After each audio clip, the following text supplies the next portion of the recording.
Well, as people are filing in, welcome in everyone to another edition of Community Capital Live. This is the show where we really bring you the information on the different um, impact and local investment funds around the country to grow awareness, to grow education, and really to grow a more informed, investor base of people who can either start their own funds and impact their own communities, or who want to invest in the funds that are already out there. This is a collaborative effort between a few different really awesome entities that you should definitely be paying attention to if you're not already.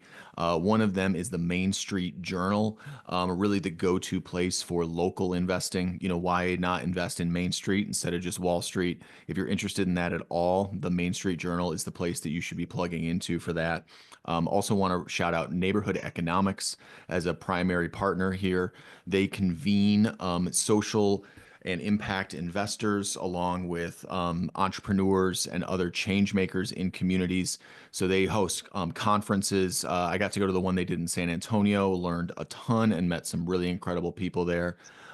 This is also, we're connected with Impact Alpha, who is really the place to go for impact investing, whether that's local or it's at a distance.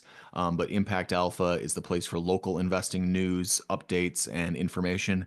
And last is the Mindful Marketplace Show, which is the show I've had on bizradio.us for the last several years about social entrepreneurship, democratically owned businesses, and community capital.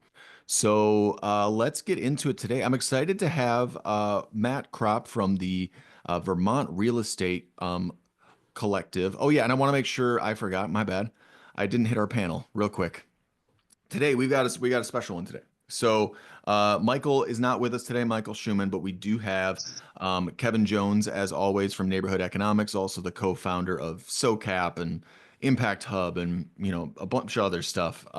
So Kevin, really glad to have you on here, as well as Nicole from Equal Exchange, who's joining us first time on our panel today.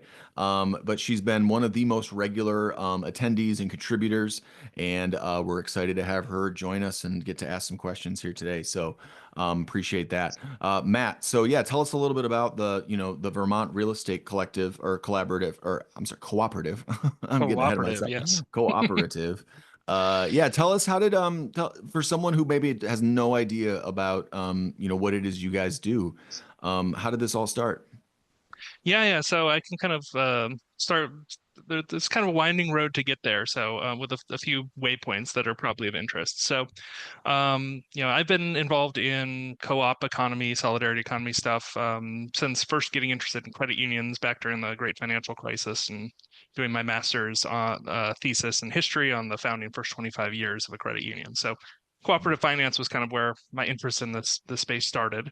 Um, Been involved in some organizing in Vermont around cooperative economy stuff. And there's a big thing here in Burlington that around the privatization of a municipal telecom.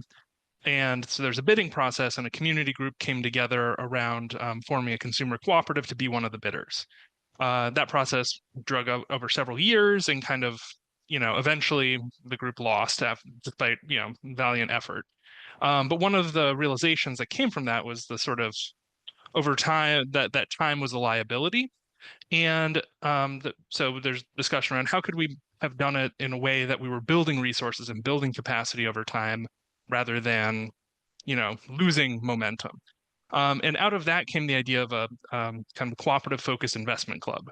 We were aware of one that previously existed in Minneapolis that we more or less modeled this around, with the idea of investment club where people put in monthly payments, so the pot grows bigger every month, and that would only invest in cooperatives and organizations that invest in cooperatives. One of the things that we also became aware of was this real estate co-op model. And so we had a group of 20 or so people who were part of this investment club, putting in between, at the time, I think it was minimum investment was $20 a month, maximum was 200. And so we kind of became aware of this idea of, like, essentially consumer cooperative real estate holding company. Northeast Investment Cooperative in Minneapolis, again, was kind of a one model we looked at. There were a handful of other groups that were kind of poking around at this idea. And so when a particular opportunity arose, we kind of yeah, that was sort of our training wheels project of a seller who was patient, wasn't looking to put the property on the open market, had an existing tenant, so it was cash flowing. So it's kind of, something that we could organize around without quick time pressure. A subgroup from that investment club came together with the idea to, all right, we're going to use this as the catalyst to get the ball rolling and form the Vermont Real Estate Cooperative. So, in a nutshell, that's the path that got us to the starting line for this particular project. What about I know you said you kind of looked at the history and you got to really study that community finance model. I guess what did yeah, what were you able to bring what were you able to bring to this creation, or what did I guess I want to understand why that model ended up being the route you went. Well, I think part of it was really kind of a commitment to the cooperative model generally, right? And we have a good kind of like a core group of co-op movement true believers kind of in our community who are the catalyst for getting this going. We have a large food cooperative. There's some folks who are kind of involved in some credit union stuff. There's kind of a housing co-op wing of the local community land trust. So there's kind of a critical mass of folks for whom, all right, investment in the cooperative model generally was a something that made sense. And then the idea of, particularly addressing both the question of space for cooperatives and also the issue of kind of the housing crisis, which is definitely a strong thing here in terms of like scarcity and cost. That using this model as a way to in some way address that kind of became sort of two of the main points that were kind of pushing us towards actually kind of launching this project. Do you, I guess, because housing is something that's so basic and fundamental Mhm. just to our everyday lives. I think, do you think that there's some kind of connection and power in putting that collective ownership at that kind of basic level there? Yeah, I think there's strategically there's sort of a couple things going on, right? One is, the idea of, fundamentally the structure of real estate co-op, or some people refer to them, call them permanent real estate co-ops. There's kind of it's still something that there's a lot of experimentation with the models, right? Is essentially you have a consumer cooperative that owns properties. You raise community investment, and also tenants can become members. In our case, we basically, have a bylaws structured limited return on capital. We can pay. The board is authorized to pay up to a 6% dividend a year on capital, no more. And then any additional, profitability goes back to tenants in consumer co-op fashion, prorated by how much rent they paid, right? Patronage. And so the idea of cooperative ownership of real estate kind of walks a nice line between the deeply problematic things around being the precarity of being in a rental relationship, and the Mm. deeply problematic things around individual home ownership, around the commodification of housing, and the strong incentives to politically pull the ladder up behind you, and all of the things that make home ownership so toxic. Right. Yeah, I've worked in mortgage stuff in the past, and it's funny 'cause so many people refinance because they think they're going to get a better rate, but you go back to the beginning where you're paying all your interest, again, and people are owning a home, but they're really just stuck in a cycle of debt, and they don't, Mhm. a lot of times don't actually get out of it. So that's a good point. And the, Um, and the idea with the cooperative thing, right, is that you're receiving, you're receiving kind of any profit that would have been made off of you, right? That's something that's returned to you. So you're purchasing housing, and as a consumer co-op is structured to do, purchasing housing at cost, right? mhm. Right. So it's like instead of like and when a homeowner can go to a credit union rather than to a privatized bank, they go and they actually have some ownership because they're a member and they can, they're participating in that growth and that membership. And so you guys are sort of serving as like that credit union for other co-ops and for other cooperative housing and real A estate little different development. in that the co-op is holding the equity, right? Credit union is doing the debt side, so you still have that in a borrowing from a credit union, you still have the private appropriation of the equity value of the land and the housing, whereas any sort of appreciation more or less stays in the cooperative and becomes a source of future value for expanding and bringing more properties and making the snowball of cooperatively owned housing Right. bigger. That's awesome. Is there anything in particular that you guys feel most proud of that you've accomplished, or like material realities you've really seen come to fruition that you want to share? I mean, in some ways, we're at an interesting kind of inflection point in terms of our progress, right? So when we created the organization, right, we had our first property was a that kind of training wheels deal, was a commercial condo with an existing tenant, triple net lease. That was kind of a nonprofit that it was fairly straightforward to manage, and this with triple net, the tenant takes care of most things, and between that and the condo association. And so, we were able to essentially operate on an all volunteer basis with the board taking on management responsibilities. Um, we kind of spun off a sibling organization to take on a specific project simultaneously. Those mixed use, and more complex. And in that case, we ended up using a property management, hiring a property management company to help take on some of the more complex elements of that. More Yeah. recently, we just purchased our third property, which is a three unit apartment building, that the owner had been kind of talking to one of the tenants about her potentially buying it, but she didn't have the resources to do it as a social worker. And so she found the real estate co-op, and we were able to do kind of a private sale to sort of to bring that into the mix. And so we're right at this tipping point now of, it's been aside from the dividends we pay each year, our kind of elected board, we have about 70 some members, has provides most of the on volunteer basis, most of the kind of management, bookkeeping, other things like that. But we're kind of right at the tipping point of reaching the scale where that's starting to feel like, all right, all of our energy is kept on, is going into maintaining. And if we want to keep expanding, we need to have more board capacity to think forward. And so we've identified, one more property as the point at which we are going to sort of hire our first part-time staff person to take on some of the more sort of like routine admin roles while we kind of move into the continuing to add properties to the portfolio. Yeah, that's awesome. I want to turn it over in a second to Kevin and Nicole for the questions that I know that they've got. But I want to ask one that I know that Michael will always ask, and since he's not here, I want to make sure that we definitely don't miss it. And that's just to talk about non-accredited investors. Mhm. Those small individual investors. Some of the funds we talk to are moving in that direction where they're not able, don't know that capacity yet. Other funds are, that's actually where most of their funds are coming from. Where are you guys in that spectrum, and what are you how are you tracking?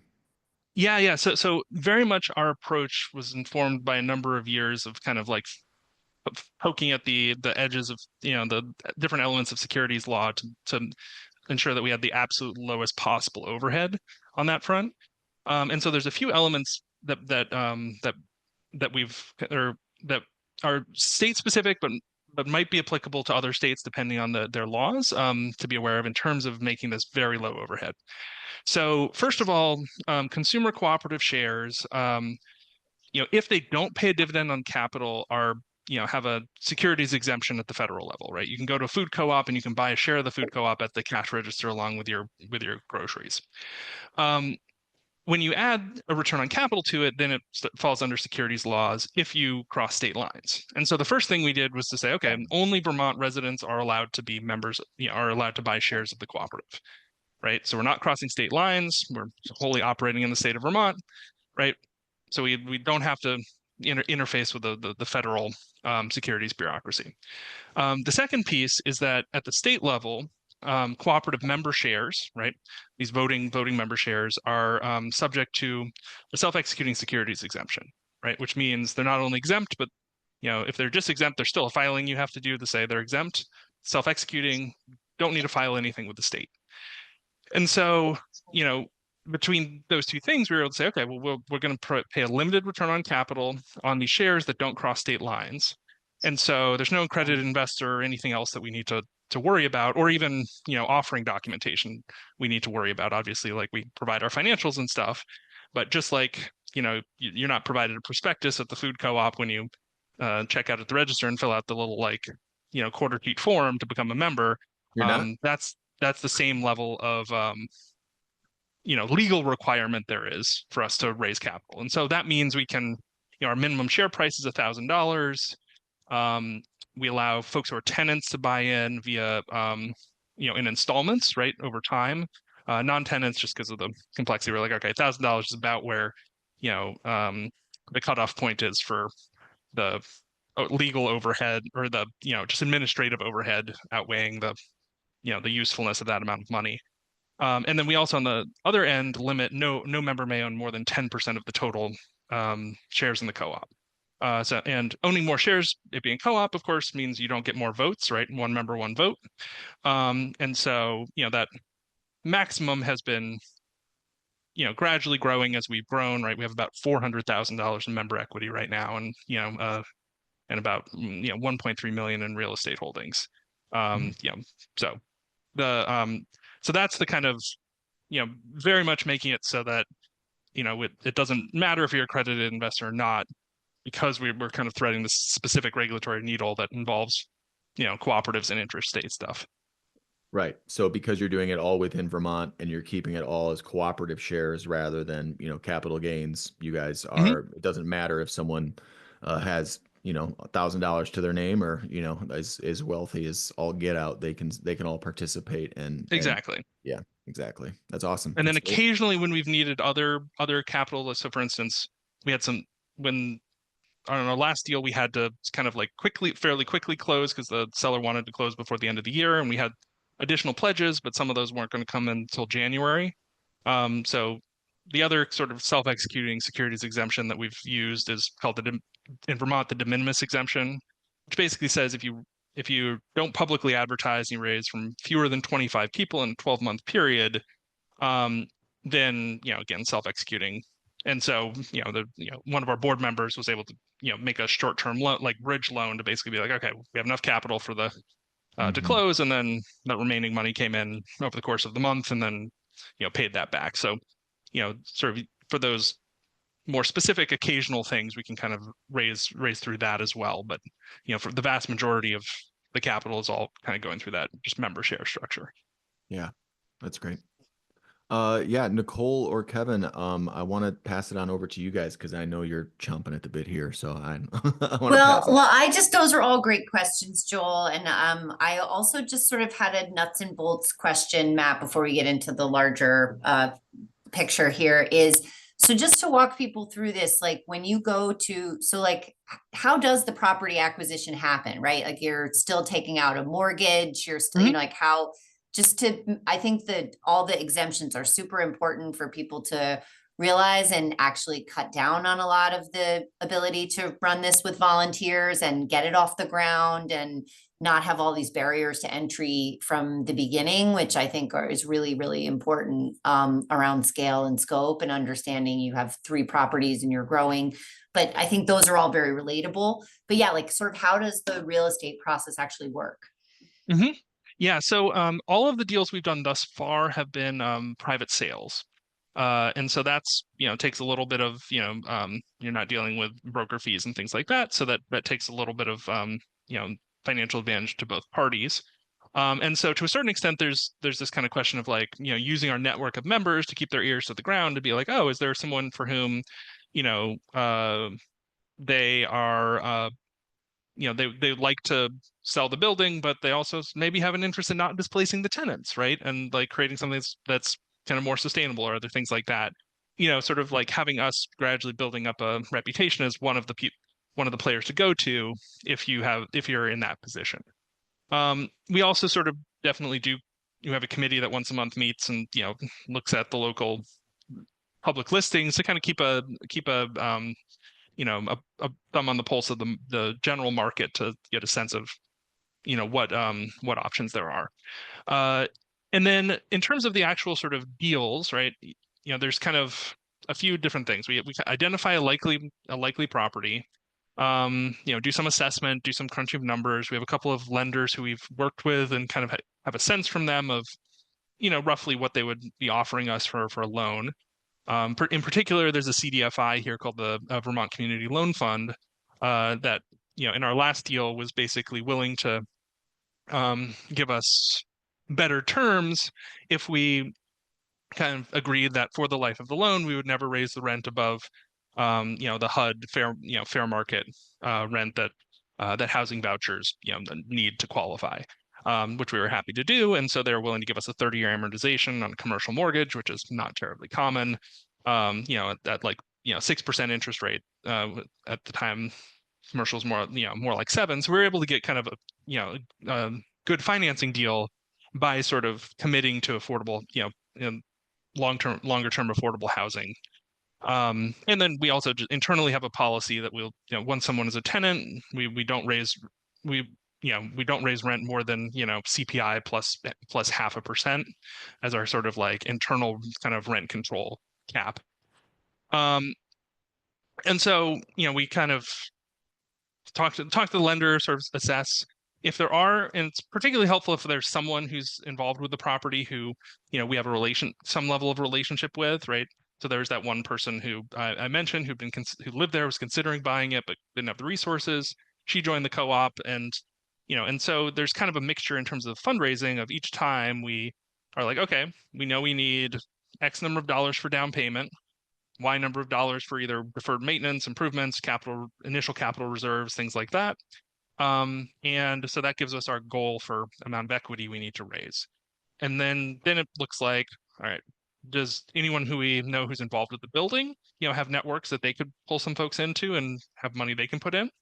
We go to our existing members who, we don't encourage to, invest all the money they possibly can up front because, since we pay a dividend, that's capital we would need to pay for. So we more kind of like, regularly check in and say, hey, we've got a deal on the horizon. Who among the membership is up for making an additional investment in the co-op, right? So I just did this and, gotten, 12 emails back, good chunk of money sort of available internally. And then, looking at those two sources, then the question is how much of a gap is there? And does that gap mean we sort of do a soft campaign, which goes to our members and say, hey, if you have friends, people in your network you think would be interested, shoot them an email with the info about the co-op and let's see how many people we can bring that way. If the gap is bigger, then all right, do we want to, put the time and energy into like a public facing campaign where, we're going to actually like get it out there, in a more marketing way and really try to like bring in a wave of new members.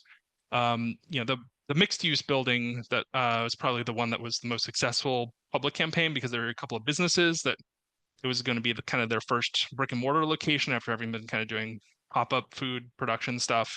So they had a whole big network of people who wanted to see them succeed, who were able to sort of support that through joining and helping capitalize the down payment on the purchase, right? The goal of getting that 20% down, and then kind of moving forward from there. So yeah, I think that covers it. No, super helpful, especially the financing mechanism and having a CDFI in your community, which I think a lot of communities have, and people might not even know about that. So that's also a good resource. And then if I'm understanding correctly, you have individuals that are members of the co-op. Can businesses or nonprofits or institutions also be members, or is it all strictly individuals? So under Vermont law, if you're incorporated as a consumer co-op, nonprofits, associations, and other cooperatives can be members, but other types of businesses can't. So if you have like an LLC, that can't. But if you're, say, like a worker co-op or a food co-op, could. Yep. Great. Great. So that allows you to have some individuals who may be higher worth individuals, some, as we've talked about, non-accredited regular folks, and then, maybe some institutions or other or nonprofits or other groups that might be able to also leverage more funds either for these bridge loans or for other things. And one example of that was on that mixed use deal where we were doing the kind of more, more broadly public campaign. Our local food co-op basically was like, okay, we'll do an investment and we'll put it in our newsletter and say, all right, we're going to match, the next $5,000 worth of investments. So, so they're one of the shareholders of who came in as part of that campaign. Great. And I'm assuming because that mixed use property was more expensive, that's also part of the fundraising campaign, bigger Mhm. property, mixed use tenants. Otherwise, I can Yep. understand why that would be a pretty auspicious deal after the condo or another private home kind of building. Okay, great. Kevin, I've touched asked a bunch of questions. Do you want to jump in Yeah, here and then I can circle back yeah, around? sure. Thank you. Really interesting, Matt and Nicole and Joel as well. You know, one of the things we're starting, there is a urban land trust here that started, and they've hired a person, and but they haven't built the number of people they can call on yet to do deals. They're just in the forming, you know, and that was one of the things he said. And we had some people who had an interest. I had some people with some money. How do you develop the grassroots donors to investors to concessionary investors who will want to do this? How did you build up that base? Because this group doesn't have that at all. They're coming to our conference and they're new, and you know we're really interested in it, but there's no process for it here. They have no Mhm. cloud of witnesses around them. So this is where the in our case that investment club was was key, right? Yeah, Because we had a group of people where we purposely set it very low in terms of the minimum investment, right? If you could commit to $20 a month, you could join, right? And over time, right, as that grows, and then gradually we increase the like maximum investment to like $400 a month, and so there you start to see this pool of capital developing, and you start doing small scale, low overhead deals, and see, all right, is this community a group of people who I trust and feel comfortable working with? Right. And we were, we'd been at that for probably 2 years at the point where, and we talked about, we'd been like, oh, this real estate co-op idea is interesting. It had been kind of percolating, but there wasn't really the sort of catalyst to make it happen. So yeah, But the club of investors, that's what caused the thing, and that's what makes these deals happen. Is that you're still calling on that club. How do you well, build? actually, and this is the sort of interesting thing is is there's been a bit of almost like an inversion in a way, where we actually recently just Yeah. merged the club into the real estate co-op. And so Oh wow. the Okay. club had been around. But you have yeah, you have that base. So how did Mhm. you build that? I mean, a club becomes an institution. That's really, we're an institution. We don't have any folk with it. So I'd love to hear how you did that. Yeah. So there's a little bit of this kind of goes back into a little bit of the deeper history of the thing. So there was a group called of folks kind of coming out of that recession Occupy era. There's kind of an attempt to organize a cross sector co-op alliance in Vermont, and these things have happened in waves over decades. But in around 2012 through probably 2014, 2015, conversations between people in different co-op sectors, right? The electric co-ops, the credit unions, the food co-ops, worker co-ops. And as an aside, my day job, and I started at this organization in 2014, is with the Vermont Employee Ownership Center. So I do a lot of work around kind of conversion of businesses to worker co-ops, ESOPs, that sort of thing. And so that group met somewhat regularly, ultimately came to the conclusion that there wasn't enough that wasn't being covered by sector-based trade associations and organizations to really justify a standalone organization. But there was it had networked a group of people who are in the cooperative world in various ways, and felt passionately about cooperatives as a movement, right? And that group kind of, when we were thinking, okay, we're going to kind of wind down this Cooperative Vermont project, or just kind of mothball it. But we all have this commitment and we all have this network. What's something that we could potentially transition our energy into?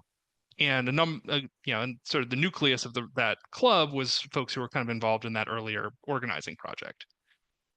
And so you kind of have this flow. And then the flip side of the kind of end game and why we ended up merging was, I'd say two things. One is the investment club model has a unique kind of carve out from securities laws, but requires sort of, you have to be a partnership. You have to have folks like very actively participating in the decision making. And particularly after 2020, the level of kind of member participation energy, came into meetings, that sort of thing, kind of went in the club, went into a bit of a decline, and it sort of coalesced into more of like, okay, the steering committee occasionally putting out Lumio polls about particular investments that maybe half the people were voting on, but it didn't really have it was starting to feel like it didn't have the level of participation that a club is supposed to have. And the other thing is that when we founded the club, we weren't really aware of this kind of diversified community investment fund model, right? That's floating around that, say Katua and others have used, which basically, is another kind of exemption, but that says as long as a company, owns less than 40% of its assets in securities, it's not considered an investment company under the Investment Companies Act. And so, when we were starting the club, we were just going to own securities, right? There's not a huge, that wouldn't have been something we would have considered even if we had known it. But now we have this real estate cooperative that has, 1.3 million in real estate assets. Club had about $100,000 in assets. And so that would definitely be under the 40%. And so, as we were talking about, would it make more sense to say, roll the mission of the club into a committee within the real estate co-op that says, all right, the real estate co-op as part of Principle 6 of the cooperative principles, cooperation among cooperatives, is going to commit to investing a small portion of its assets in other cooperatives, and having kind of a committee of members of the kind of core club members be the ones who kind of help do the deal flow and make those decisions. Right. And so in some ways it was the club provided the momentum for the real estate co-op, and then the real estate co-op ended up absorbing the club. Right. And do you class yourself as a diversified community investment fund now? Yeah, I think, I'd say we still would primarily call ourselves a real estate co-op, because that's like, more than 90% of our assets. And that's, primary focus. But now it's saying, and in some ways, kind of, as I think about it, as a almost voluntaristic version of the Italian requirements of investing a portion of profits in cooperative development funds, but saying, okay, as a cooperative, we are going to voluntarily commit to investing a portion of our assets in other cooperatives, which was the mission of the club. So the mission of the club kind of continues under this larger umbrella. Can you also think about expanding beyond the cooperative businesses to mission-focused businesses with a clear local social mission? I don't think that that's really of interest. I think the kind of the core of the Solidarity Investment Club, and the thing that kind of bound it together, was sort of an origin in the cooperative movement. And so, if we're thinking about, that sort of investing beyond real estate in other things, right, as a cooperative, I think the idea is we primarily want to focus that on sort of, the cooperation among cooperative thing. And tell me, why that movement side of it is the determiner for you. What is it about the cooperative movement that seems to be mobilizing for all of your folks? I mean, it offers a very distinct and well-defined alternative, right, to the traditional capitalist enterprise, right? You have, the core idea of democratic member control, right? You have democratic firms, and you have an approach to profit, right? That's distributed on the basis of the use of the cooperative, right? The patronage principle. And so, I think that for, the folks who are involved, when we're thinking about, so there's on the real estate side, right? It's this opportunity to apply that to, the housing and real estate kind of problem, right, that we have locally, and actually putting our resources where our values are in terms of like supporting the kind of resolution of that. But I think it's one of those things where the cooperative model has very clearly delineated boundaries, right? And so, Yeah. when you're like, okay, is this this mission related thing legit?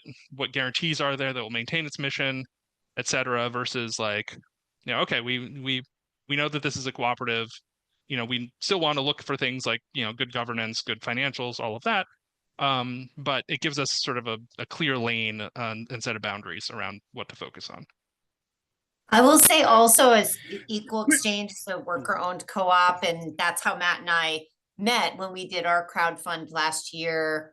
The Vermont Solidarity Investment Club invested in Equal Exchange. Equal Exchange has invested a portion of our capital in other cooperative businesses. Sometimes they're producer co-ops in coffee or other things, as well as other types of cooperatives. I mean, it really is a movement that I think needs more participation, right? Because people sometimes just think, oh, it's my food co-op that I'm a member. It's a consumer co-op, but workers are often not involved in that as a worker co-op. There are some hybrids that are worker co-ops and consumer co-ops. So like, there's still a lot of, I think there's still a lack of understanding about what it means to be one member, one vote, from the president of a company down to somebody that might work on the production line, how patronage and financials and open book management. There's a bunch of things I think that come from this. And I think it's really great that the solidarity, like it's just such a great story, Matt, what you're doing, because the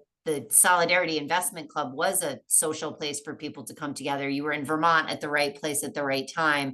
Housing has clearly become a hot topic, but it's so difficult to think about raising enough money to really get into real estate, which is a barrier to entry. Yet the Solidarity Investment Club also kind of peters out because it's like, well, how many, $10,000 invest, like the more risk you're sort of taking on in these investments, also the more action that you're generating, right, from membership, because it's a bit more high stakes, and so like as you keep growing and learning, I think that also breeds excitement both in the community and reputationally and with membership. So I like that snowball effect. But also, could you speak a little bit? I know we also want to leave some time for questions. So Joel, I don't know how we're doing time wise, if we want to move over to. No, go ahead. I guess the last thing I wanted to sort of highlight from our discussion was how you're thinking about growth.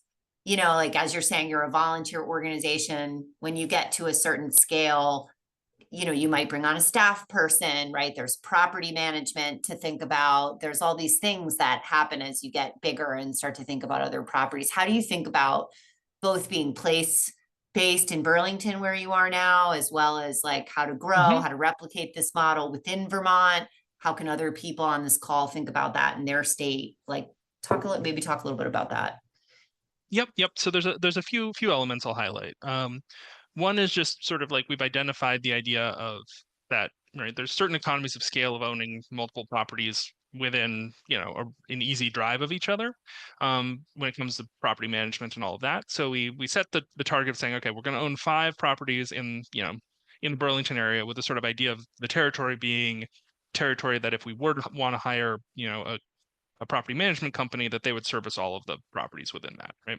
And then when we hit 5 properties in one market, then we'll look out and identify a second market in Vermont that we would say, start becoming open to acquiring properties there. In the meantime, we certainly are like very open to sharing our bylaws, and have had, there's been one group in the Upper Valley who basically took our bylaws and copied them and created a co-op there to get going. And so if there are people in other areas that are like, I don't want to wait for VREC to be ready to, go to Rutland. We want to start one here. We're not territorial about that, and we would, enthusiastically support that. But the other thing, is interesting in terms of like actually how we're allocating capital to different things, because one thing to think about is if you are a cooperative and your goal is to return surplus to members, even if some of that might be kind of retained patronage rather than as cash. There's a balance between how much are you allocating to expansion of existing capital and what you've been accumulating versus how much are you allocating to improving the conditions of existing properties and ultimately reducing the cost for members, right? And so we've kind of in the last maybe year developed more of a framework around saying, okay, first of all, we need to have this reserve, this like general operating reserve full, and then we need to, be regularly putting money into, our capital reserves and repair reserves for each building. And then funds that are left over, there's a portion, we're being systematic about saying there's a portion that's allocated to future expansion, a portion that's allocated to, a pot of money to buy back shares should people want to exit the co-op, a portion of money that's allocated to, improvements that tenants of the buildings can suggest, and kind of use that as the budget for, all right, we want to solarize, or we want to, get the gas out and put heat pumps in and things like that. And then a little portion for that pot of money that goes to be invested in other cooperatives. And so that then kind of gives us a financial thing to say, okay, in the absence of a campaign to bring in a bunch of new equity, right? Here's the sort of base pad of, say, $25,000 we currently have that could be put towards the next deal, right? And I think it's something where as we think about, all right, hiring that first person, then we have a couple of committees right now, right? There's sort of one that's focused on operations of existing properties, and then one that we kind of half jokingly call the Ministry for the Future. That's the one that's like scanning the scanning the horizon, and vetting and assessing whether particular properties are things that fit in our financial framework and are worth kind of pursuing and that sort of thing. Great, thank you. Super helpful. Joel, do we want to move to some participant questions, or what do you, what do you we think? had one from, so if anyone else has one, please go ahead and put it in the chat. We have one from Jennifer. Jennifer, are you able to unmute, or if I don't hear a response in a couple seconds, I'll just go ahead and ask it on your behalf. I'll unmute. Okay, yeah. And I'm brand new to these concepts, but very excited about them. And I live in Columbus, Ohio. So I just have questions around finding co-ops. I don't know how new this whole movement is, whether governments can or have participated. And if not, if I'm just an interested investor, how would I locate something in my community? Thank you. Yeah, so a few things. One is kind of looking for organizations, right? I know if you're in Ohio, right, there's an organization called Co-op Cincy, for instance. And the Ohio Employee Ownership Center kind of has some relationships to some worker co-ops. So that can kind of be the first step in terms of like finding the map of where these things are. Occasionally, and the easiest thing to do is, if they're actually doing a public campaign or offering, right? So some examples of the investments that the investment club made over the years included, the loan campaign that Equal Exchange did. There's, a worker co-op called Real Pickles in Western Massachusetts did a preferred stock offering that we invested in. Our local food co-op that ended up investing in the real estate co-op. The investment club actually made they did a member loan campaign, and we made some loans to the co-op as part of their expansion, building a second store, right? So there's the kind of watching for public campaigns that happen. The other thing that one can do, and this is something that on a personal level I've done, so I kind of do the self-directed IRA thing, kind of to put all my retirement funds in this sort of thing. And so, for instance, once you sort of are connected to these organizations, or kind of are involved in little ways, you can actually be sort of proactive, right? And go to a co-op and say like, hey, would you be interested in some money, right? And so, for instance, a food co-op here in Vermont this last year was kind of doing some replacement of their like some refrigeration stuff, and we're like, I had found out that they had a gap in the financing, and they were thinking about doing a public campaign. I was like, oh, I've got roughly that amount of money in cash in my IRA right now. How about I make a loan to you all, right? Just a private promissory note. You'll pay off in 5 years with some interest.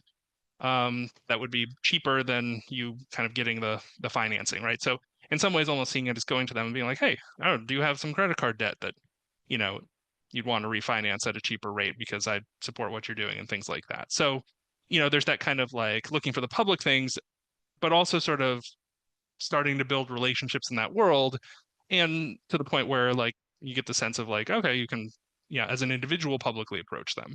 And then, but thinking about things like the investment club, right?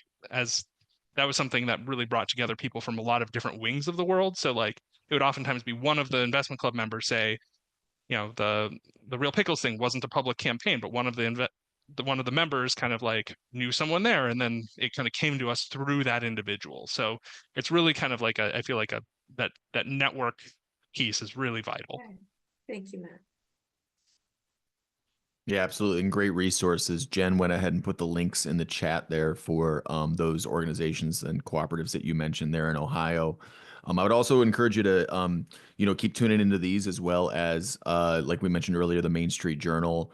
There's lots of regional conferences around these things too that you can get to, like what Neighborhood Economics does and many other organizations, and Impact Alpha as well. But, Main Street Journal for those local ways to kind of get invested and see what the news is going on.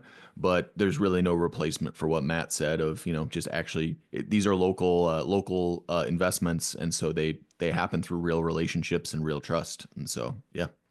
Yeah. One other person whose resources I just recommend, kind of as of both thinking about, this a little bit more on that kind of personal level and how to think about it, is Janelle Orsi at the Sustainable Economies Law Center.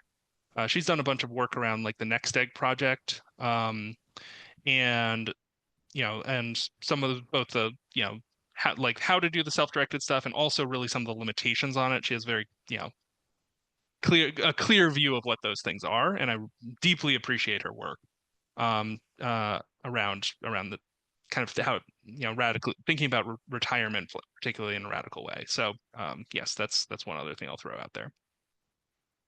I guess one thing that, and this might be a good closing thing here, is if a lot of times the people that are on these calls with us here live especially are the people that want to do something along these lines in their own community. They see some problems in their community. They understand that there's resources within the community, but they're trying to connect those dots.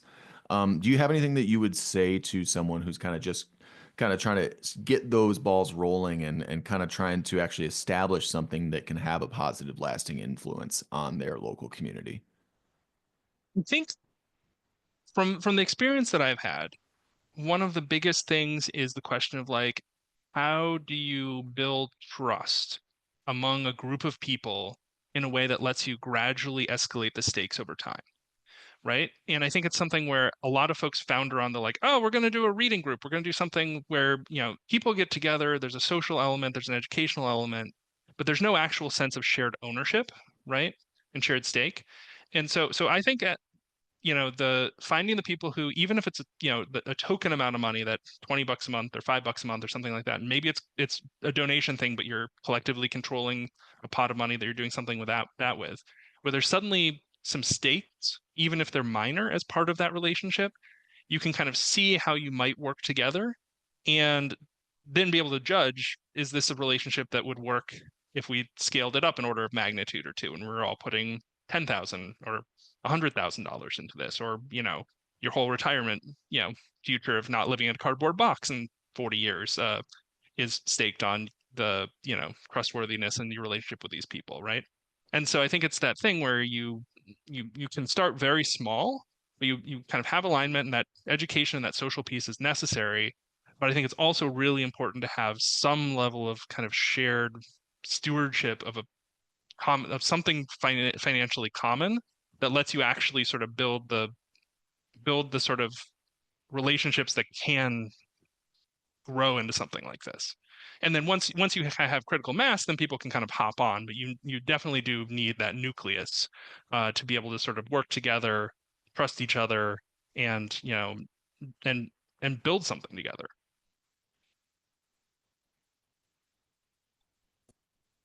It's really beautiful, Matt. I think in all of these times that we're like looking for community, and, obviously having some skin in the game helps, right? Like that's what gets to trust as well. And you may have differing viewpoints, but it's money, it's real estate, like it's things that people they're tangibles, and I think when people think about their retirement funds or whatever, like they're like, well, real estate's a fair place to put it, right? But there's so much extractive capitalist thinking around this and privatization of this. So this is like a way to take and that. There's also just so many personal hangups around money and talking about money and talking about Yes. money with Mhm. other people. And Yes. so being able to be in a community of folks where, again, at a small scale you start with, but like actually talking about what are the risks you're willing to take, and like what are the things that are in the way of you sort of expressing one set of values and then having the, all of the capital that you control doing something that's an express opposition to those values. Like, what do you need to actually be able to remove the dissonance and bring those things into alignment, right? And it's Yeah. easier to work through those things with other people who are also wrestling with that. Absolutely.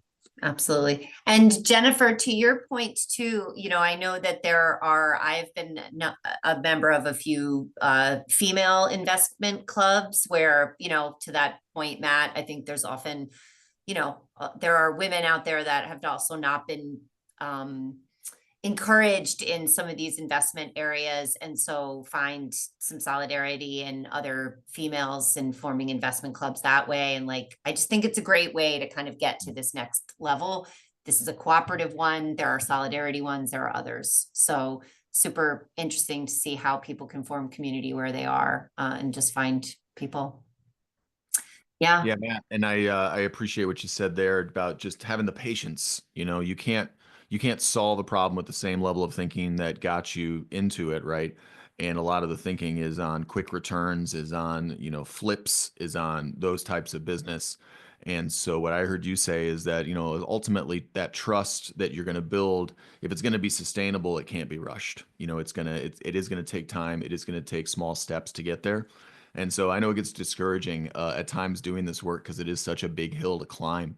But I just want to commend you on what you guys have done, and you having that patient, long-term approach, not just about what's good for us now, but what's good about generations and generations from now. Awesome. All right, Yeah. guys. Well, Thank until you so next time. much. Yeah, thank you so much for your time here. Until next pleasure. time, we will be back in a couple of weeks. Jen, who is our next upcoming guest? Yeah, we're sticking with the cooperative theme. We have Leslie Watson of Northeast Investment Cooperative, based in Minneapolis. So definitely tune in, and I will send you an email tomorrow morning with the recording and also a link to RSVP to Leslie's talk March 26th, at 2:00. That's great. 3 cooperatives in a row. That's my kind of spring. I love it. We're taking over, Joel. We're right. taking over. I'm all for it. I'm all for it. Thanks for your time, Matt. Pleasure to Okay. learn more. And if folks want to reach out to you, is that okay? They can Yeah, reach out? absolutely. Okay, wonderful. So Vermont Real Estate Cooperative, and Yeah, Matt's at my the my employee. yeah, if you want to shoot me an email, my email is just, my name backwards. So crop dot with 2 P's dot Matthew@gmail.com if you want to drop a line. Great. And Vermont, the plug for Vermont Vermont Employee Ownership Center. Ownership Yep. Center. God, that's Good, a lot thanks. of We're doing our annual conference on May 30th. So if you're in New England and want to come learn about, worker co-ops and ESOPs and other employee ownership things, it's always a good time. great. Right. I'll be there with some Yeah. coffee. There you go. Thank you. And thank you, Nicole, for what a fabulous job. This is great. I'm loving you leading like this. I'm glad for it. Well, Welcome. great. Well, this was a soft lob because I believe in what Matt's doing, and it's easier to do it with someone you know. So that's There you go. great. But I believe firmly in this series, and I hope to see more and more people here every time. It's great what you all are doing here in this community capital thing. It's the only way this thing's going to grow if people have things they can relate to and honest people they can ask questions of. So I'm committed. Yeah. Thank you. That's right. Yes. All right, everyone. You all take care of yourselves, and remember, we are each other.